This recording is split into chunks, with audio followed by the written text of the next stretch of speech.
You're tuned in to the world of Tom, where you catch all the facts and stay connected with Tom Lane. Program.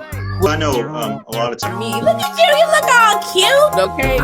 Welcome to In the World of Tom's Breaking News Thursday. I'm Tom Lane. So this evening, I have with me Mr. TD, publisher for the St. Louis Argus, African-American newspaper founded in 1912. How are you doing, Mr. Tao? How you doing? I'm doing great. I just got out of class, so I'm glad that it's over with. So I'm energized and I'm just excited. I'm glad to see you. So Yeah. it's been a while. So and you're doing what you do. So I'm happy to be here. Well, thank you. Mhm. And you look well. You look good, looking sharp. I like the salt and pepper going on. Yeah. It's been a minute. I don't think I had this much gray the last time we met. So No, not at all. I'm going to, not at all. I'm going to embrace the wisdom aspect of the gray. I'm not even claiming the stress. So it's wisdom. I like it. Thank you. Love it. It makes you look wise. It give you the Obama look. I like that. I was going for that. Okay. So, Mr. Tao, let's go ahead and dive into this. Can you tell us a little bit about yourself? First of all, I'm the proud father of 5 beautiful children. Well, not children anymore, and the proud grandfather of a 1-year-old granddaughter. I lead with that because that's what I'm most proud of. That's who I am. I was never about the title. I can go into. I was a state representative that represented the 57th district from 2007 to 2009.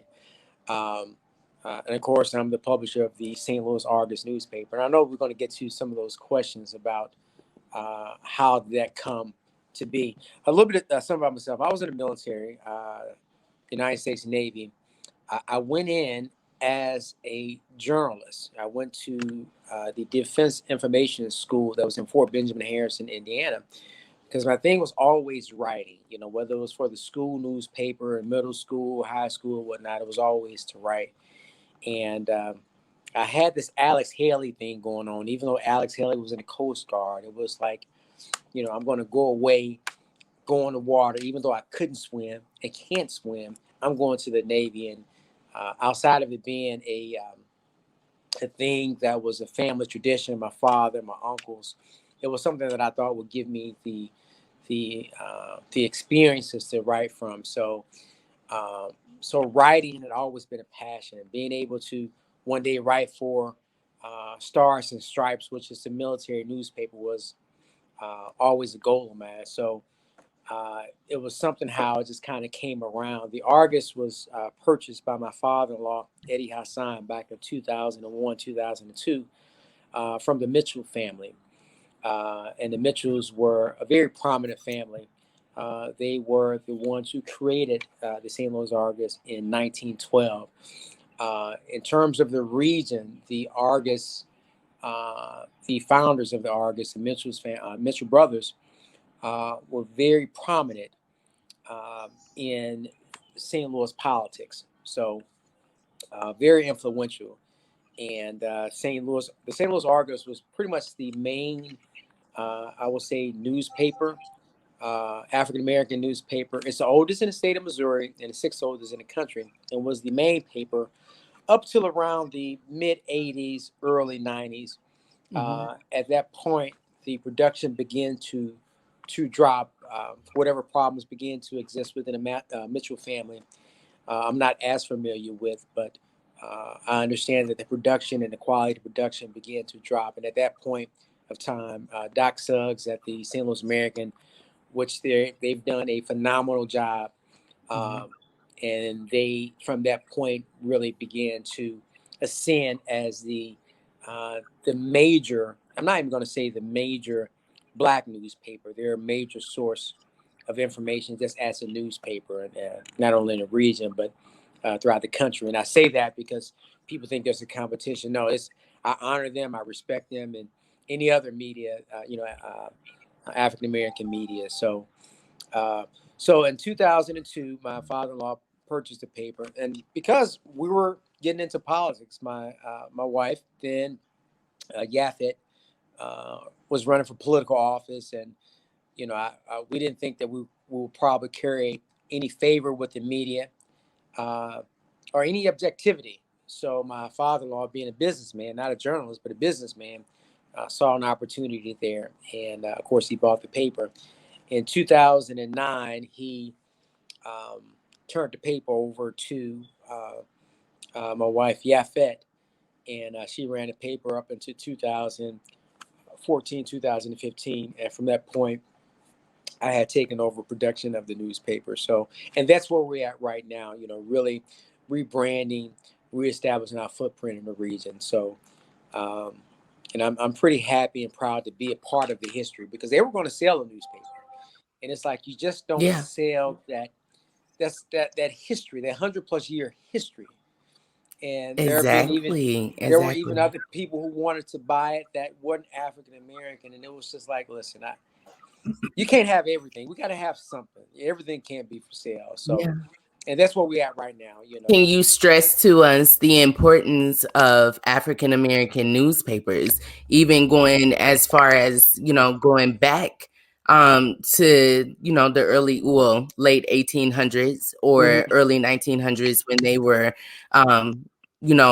getting out there and at least fighting for it, because it was illegal to write and read for slaves. So how that came about and the importance of having a Black voice. It is so very, very important to have a Black and independent voice. So let me just say this: not everything that says Black is Black in terms of the thought processes, in terms of, and I'm not going to go into different medias, whether it's BET or some of these other medias, but there's still a level of control, because any entity that we take over or we run, there's a market that people seek to control. So there's always challenges that we face as Black businesses, especially in the media. So there's always opportunities. People come and say, hey, we want to buy this. But what you're doing is you're selling the control of your voice, the independence of your voice. So I can't overstate or overemphasize the importance of having an independent platform to tell your story, and not just your story. We want to be objective. Got an interesting story too that I'll share with you. But when you go back to the history of it, we're talking about Frederick Douglass. We're talking about the Freedom Journal.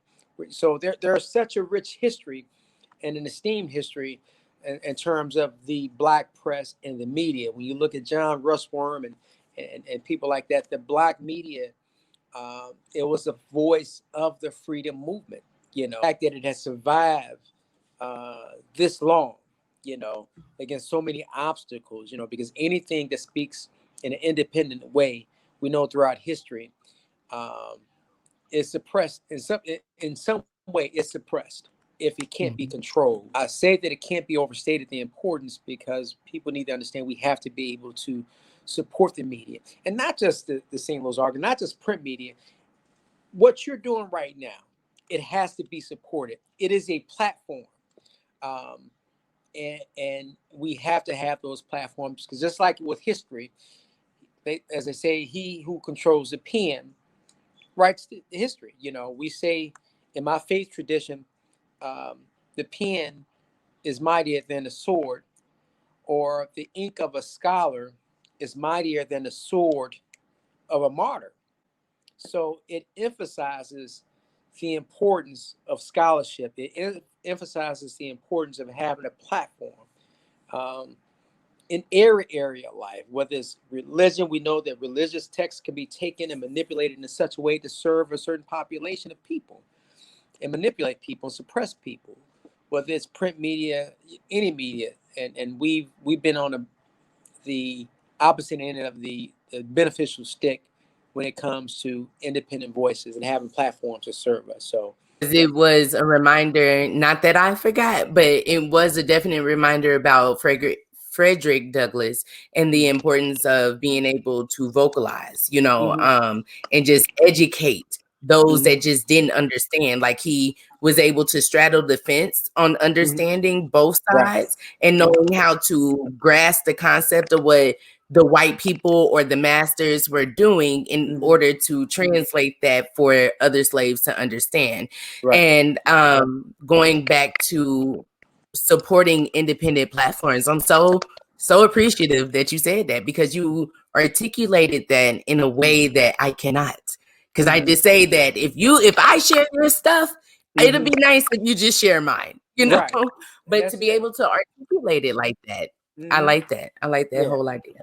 I'm an optimistic person, and I think that we do that, and it, and it's not a foreign thing because we actually support. It's not like we don't understand what it is to support things. It's just we have to do a better job at supporting and building one another. It's just like in business. If I have to pay 10 to 15 cents more to be able to support an African American entity, a small business, then why not do that? Because what we have to face in terms of overhead and things like that, and it's about being able to grow. It's about being able to reflect the excellence of what we've always represented. So, as I look and see all the advances that we've made, the so-called advances that we've made in income and status and political positions and whatnot, forced to be able to support one another because no one else would support us. So we have to get back to that mentality, and no platform is too small, because remember, the Argus started off as a one-sheeter. It was just a letter. It was just a letterhead. It was just a letter. The Mitchells were insurance brokers and whatnot. So, and it just started off as a letter, and people started looking for that, and it just grew. So, I love to be able to begin to support you, because the reality is you might be that next Oprah in terms of a status and whatnot. She started Come on, Mr. TD, speak it. Speak it. Come on with the word. So we're going to do what we can, because your little platform and my little platform adds up and it gets bigger. I'm just a piece of the puzzle. I need your help. You need my help. I need their help. We have to keep pushing one another. Yes, and where I'm at now, I'm definitely ready to do that. I'm so ready. I feel like I've always been hungry for it, but it took me to mature enough to, realize what it is that I really want to do with myself. And I can't, like I told you over the phone, I cannot let this thing go. And that's a part of why I did the writing competition, because, just being simply inspired by my mother, she reached out to the youth first. And I feel like I'm reaching out to my adult audience, but at the same time, I want to be able to reach out to the children and let them know you can do this too. Yeah. If you're interested, just go for it. Yeah. Write it. Yeah. Put it down on paper. Right. If you're getting bullied, put it down on paper. It's okay if you don't fight back. It's okay if you apply for something and you lose. You don't know how many times I have went out there, put my neck out there, and I've lost.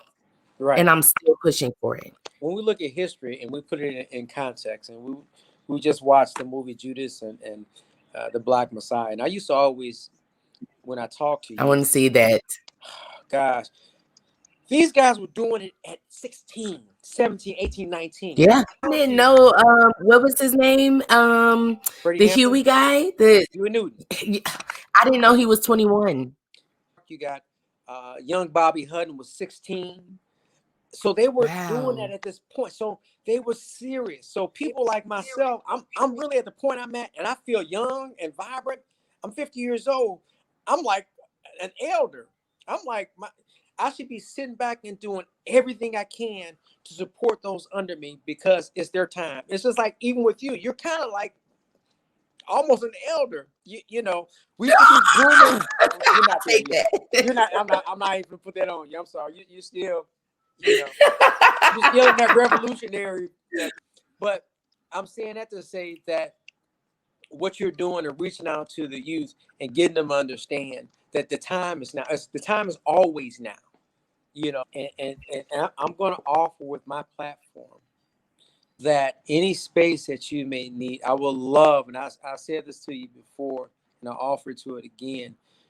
Any space that you may need to carry your message out and reaching out to the youth, any space you may need for them to cultivate their skills and seeing themselves in something, I offer that to you.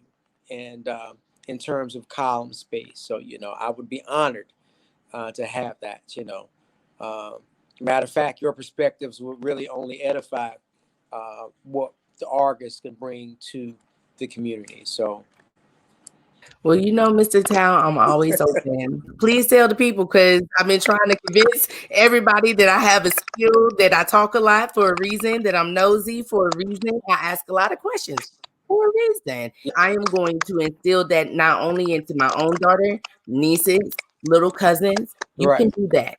And we're going to have your back doing it. Yeah. So, and I appreciate you saying that, because that should be our position. Position ourselves to have their back, position ourselves to create platforms in which they can benefit. And, because they won't get this. They may get it. I don't know. But, how many people from CBS and NBC are saying, hey, let's go down to St. Louis and let's do this. You know what I mean? For them to be on your platform is sometimes we'll downplay ourselves. But that person on the outside having an opportunity to be able to come before you and have a platform to reach his people, that may be the spark that tells them, I want to be this. You may create the next, and I'm gonna say Oprah, because Oprah has reached the pinnacle of success when it comes to media platforms. So you may instill. So our greatest contribution and legacy may not be us. It might be your daughter.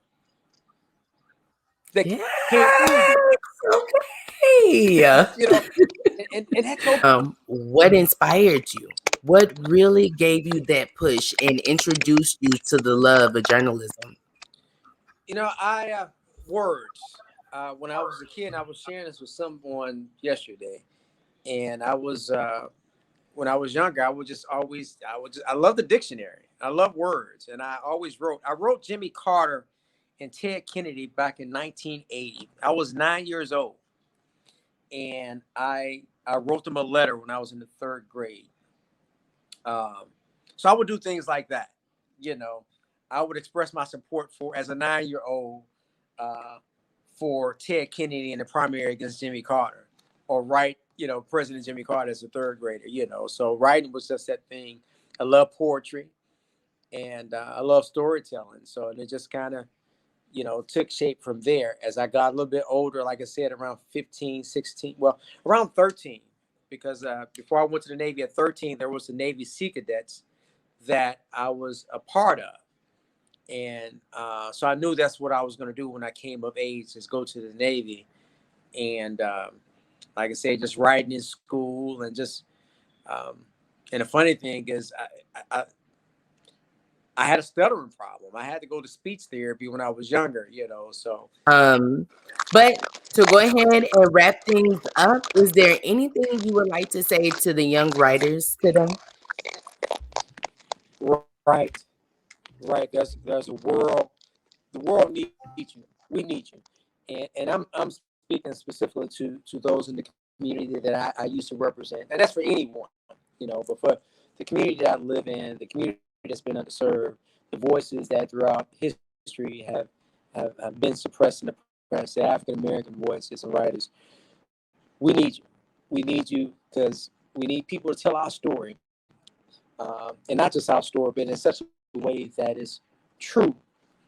We need people who can create a narrative that is aligned with the truth of our experiences. Just write and don't stop writing, and know that there's always someone here to support you. Just reach out, but just write. I appreciate it. How can we find more information on you, Mr. TD, St. Louis Argus, and better support the Argus as a community?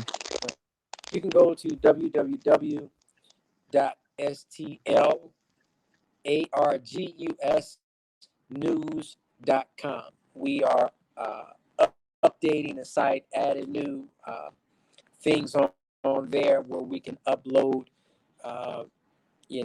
areas where, even if these young writers want to be able to do interviews and whatnot and come on and hear their perspectives, and, so we're doing some creative things and make it more interactive. So we definitely want to encourage people to go there and support that.